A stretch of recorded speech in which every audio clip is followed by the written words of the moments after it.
Welcome one and all, especially the class of 2023. I'm very honored to be here. On March 12th of this year, I came out onto the Oscars stage in a sparkly silver gown with a bejeweled neckpiece. My friends called me a space empress. I liked the idea of being a futuristic avatar, and I might as well have been, as the whole notion of my being a major figure at the most celebrated of Hollywood events was just as preposterous as my flying a spaceship to a distant planet. I was elected president of the Academy of Motion Pictures in August of last year by a board of 54 governors, which includes some of the most talented and well-known names in Hollywood. But there was absolutely nothing in my childhood that could have foretold my taking on this high-profile role. I was, in fact, to my family, not a space empress, but rather a space cadet. I was a little dreamy, impractical, they said. I had no specific direction, not a clue what I wanted to be when I grew up. In fact, for an elementary school essay of that dreaded topic, I simply said, I don't know what I want to do. I just know I don't want a 9-to-5 job. That's about the most prescient thing I ever said in my life. But here I am, humbly standing before you, granted with a bit of an imposter syndrome. Thank you, President Clayton Rose, the Bowdoin Board of Trustees, particularly Committee Chair Andy Serwer, my friend Derek Hu, for inviting me. To all of your credit, I was asked to address you months before my presidency was announced. A friend asked why I was invited to receive this honorary degree at a college to which I previously had no connection, and I very honestly said, I do not know, and I'm afraid to ask. What if you all realize that you have the wrong person? Maybe you really wanted Janet Yellen. My son once Googled my name, Janety, and he said, Ms. Yellen's name came up first, but then shortly thereafter mine did. So by now, I do recognize that my life, my achievements have become a symbol and a beacon of hope for others, especially women, especially people of color, but maybe less obviously, also those who feel any uncertainty in their lives, who don't feel they exactly fit in a box. Yes, being a woman, being Asian American have absolutely defined so much of who I am, and I am proud to speak from the perspective of someone who has experienced the lifting of many curtains, veils, ceilings. But I'm also just another human walking this planet in many ways, just like all of you. And my hope is that within my story, there may be nuggets that help you design yours. Preparing to speak with all of you has given me a rare opportunity to reflect on what that might be. My parents came to the US from China as grad students in the late 40s, met at the University of Michigan, and decided to stay after the changed Chinese regime no longer subsidized their studies. They were essentially refugees. My mother got a job at the United Nations, and my parents moved us to a Jewish suburb on Long Island because they heard the schools there were very good. In our neighborhood, all the houses were brand new, cookie-cutter split-level homes, differentiated only by exterior paint colors. Oh, but inside, that was where I peeked into lives wildly different from mine. While we had braised lion's head stew with cabbage, my friends ate exotic hamburgers. I was embarrassed by our cuisine. As you may have surmised, we were the only Asian family in the neighborhood. In second grade, my beautiful teacher, Miss Weiss, who had hair the color of sunlight and big blue eyes that matched the sky, offered us a fun exercise. We were each to bring in a baby picture of ourselves. She would then project them on a screen, and the class would guess to whom it belonged. You got it already. I picked a photo where I sat in a stroller with windswept hair and a goofy grin. I thought I was pretty cute. And when my picture came up on that overhead projector, the class immediately burst out laughing. There was no need to guess who that was. In that instant, frozen in time, I was mortified with the realization that I truly looked different from everyone else. That shock of self-consciousness was exacerbated by many others, such as the dreaded walk down the bus aisle, where inevitably somebody would exaggerated slant their eyes and chant ching chang chung, chicken chow mein, or whatever. For myself, I stood in front of the mirror and did the opposite of what the police did and tried to massage my eyes into a rounder shape, as if that were the key to belonging. I also learned to listen and watch very carefully about how they behaved, how they talked. For everyone was a they and not a we. Even my own family became a they, since a gaping distance grew between us. While I was off to bar mitzvahs and seders, where I managed to stomach the gefilte fish, there were bent-over mahjong tables. While in high school in the summer of 1972, my family received the most unexpected news. After a decades-long chill that prevented them from visiting their families in China, then President Nixon was invited and accepted to go. Following that, Chinese Americans were also welcomed to visit. After packing suitcases full of rice and cloth for our relatives, I found myself in this very ancient, very poor, very populated country that was unlike anything I had ever experienced. Arriving by train from Hong Kong at the southern border of China, lined with military personnel, the only means of entry at the time, we were met by about 36 relatives excitedly waving at us, none of whom I had ever seen. They and everyone else were dressed almost identically, but when I looked at their facial features and gestures, there was an undeniable connection. We had so much in common, and yet so little. There was laughter and many tears during the 3 weeks of nonstop chatter, revealing stories that were both tragic and comedic. In the end, the experience stirred something inside me and caused me to ponder so many big questions about the role of family, of culture, politics, history in our lives. I thought about how I almost grew up in China and what I would be like if I did. Up until then, I naively thought I had just boring suburban parents who did their commutes back and forth into the city. I did not think about how hard they worked to get us to that suburb, how they took giant leaps of faith to design their own lives in a country where they did not speak the native language, and that was also rife with discrimination as defined by the McCarthy era. When I returned home from that trip, my curiosity about China grew into an obsession. I had to know more. In fact, I had to do something that very, very few people did at the time. I had to live there. In March of 1980, after graduating from college, I found myself in a musty, dusty dormitory in Beijing with no hot running water. I may have thought I didn't fit in New Hyde Park, but here I really didn't fit in. I never felt more American, being deprived of all my creature comforts. At first, I hung out with Western students who were in an exchange program, but then I found I was terribly conspicuous and was regularly being blocked from foreign enclaves like the Peking Hotel and Friendship Store. So over time, I found it more comfortable to spend time with locals. I dressed in blue and gray, rode my bicycle everywhere, and enjoyed the feeling of anonymity. After a lifetime of being singled out as a minority, feeling the weight of scrutiny and anxiety around prejudice, I found it comforting to now be in the majority. I remember one day being at a hotel when a tour bus full of Americans arrived.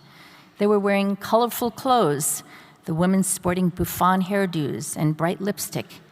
And I sarcastically commented, "The circus has come to town." And then I caught myself.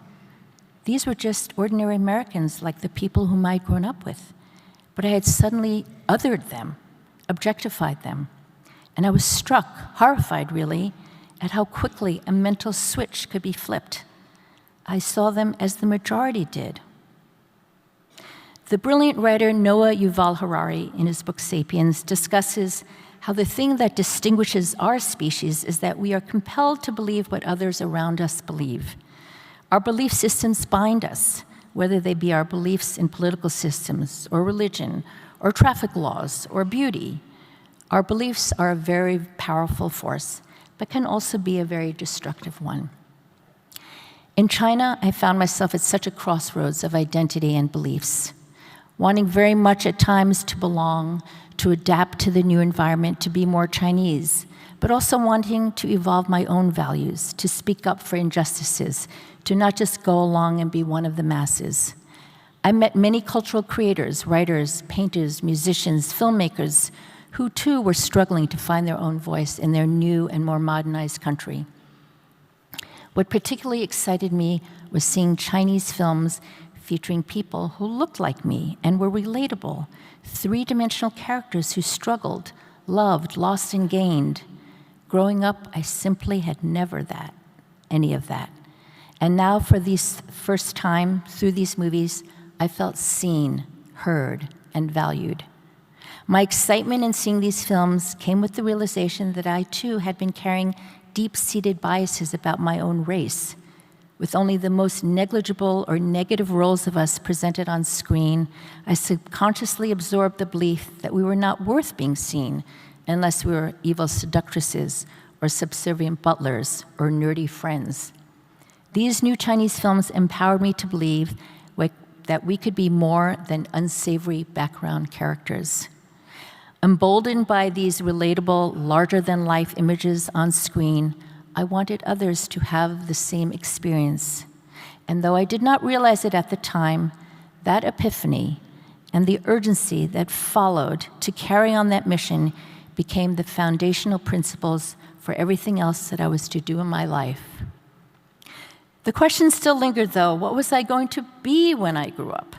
My parents reluctantly went along with my scheme to live in China, but they were skeptical.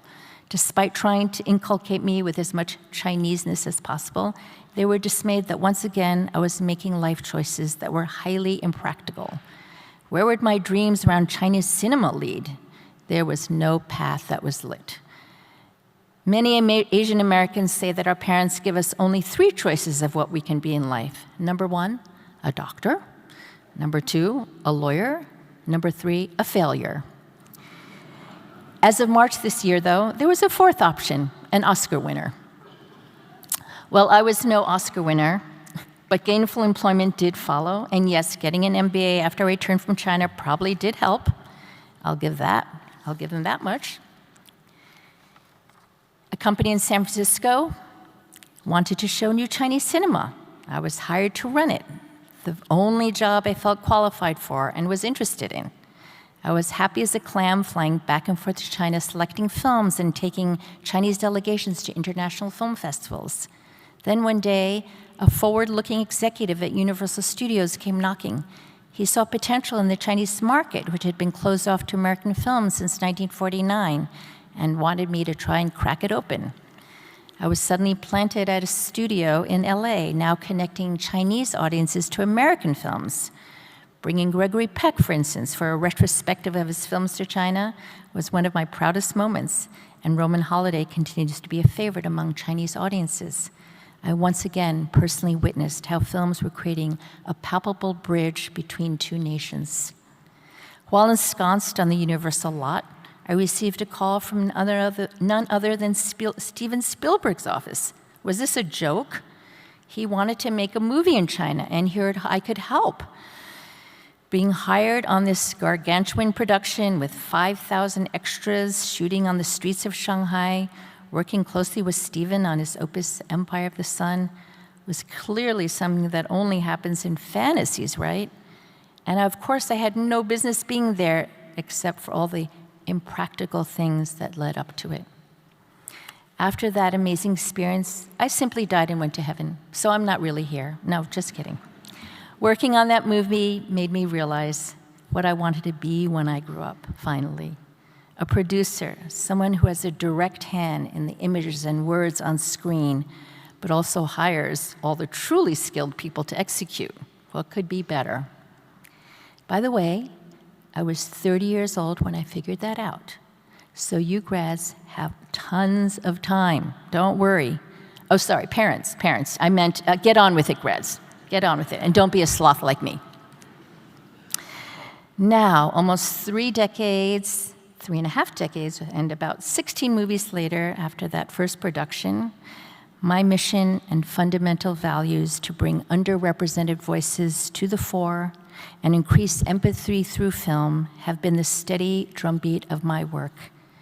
In several cases, that has meant Asian American voices such as The Joy Luck Club, Dark Matter, Shanghai Calling, and Over the Moon. But it has also meant movies about someone who called himself a pig, but a pig who has rights, the porn publisher Larry Flint, or about falsely accused preschool teachers in the award-winning HBO movie Indictment in the McMartin trial. I've made several other films you have never heard of because the missed successes are always flops. And that is true of just about every creative path. The line is not a straight one, but often jagged or fuzzy. We so often work in total darkness with no assurance of success or progress, and certainly there are no guarantees of fame and fortune. But what keeps me focused is the journey and not the destination. In fact, as you can see, I rarely knew what my endpoint was. This is what I call, perhaps euphemistically, a creative path. It is one that all of you can follow in designing your lives. And just because mine led to culture and entertainment, every other option is open to you. On this creative journey, underlying principles and values led the way for me, and I'm happy to share what I think they are. 1, curiosity. It was pure curiosity that jump-started my journey. And you may not have to move halfway around the world to satisfy yours, but please always stay interested in other ways of thought, behavior, and without judgment. Check your own biases. Stay open to inspiration from anywhere. 2, courage. It took a lot of courage for me to live in a place that was closed off for decades and to find my parents in the process. It took confidence to stand by Steven's side on a giant production, or to sit in many rooms with all older white men and learn to speak with authority. It takes courage to leap into the unknown without any guardrails. You are all facing unprecedented challenges, be it climate change, AI, political divisiveness. My generation is not nearly as well equipped as yours to face these challenges, so you must explore solutions that may not be obvious. Some may think you are foolhardy at times, but use one of the most important resources you have, your own instincts, your knowledge of self. Sylvia Plath once said, "The worst enemy to creativity is self-doubt." Another important thing, collaboration. Find your tribe, build community. Your peers are some of your greatest teachers and your greatest support system. There's practically nothing we can do alone. Find people who complement and inspire you. And finally, there's that ineffable thing called a calling. It may be large or small, but by examining your core purpose, the values you cherish, you can build your own narrative. My calling was the result of my life experience, starting with the feeling of not belonging. Upon reflection, while I forged ahead to give others the opportunity to feel seen, to feel like they belonged, I was healing my own childhood wounds. Imagine my thrill when, during my first year as president of the Academy, the very first Best Actress Oscar went to an Asian woman, Michelle Yeoh. 86 years earlier, an actress named Louise Rayner won Best Actress for playing an Asian woman in Yellowface. That would never, ever happen today. Believe in the power of change and your ability to be an agent of it. This is your life and yours only, so seize it with gusto. You are the composer and conductor of your own symphony. I used to play in an orchestra, and in rehearsals, all the musicians would individually tune their instruments, resulting in total cacophony.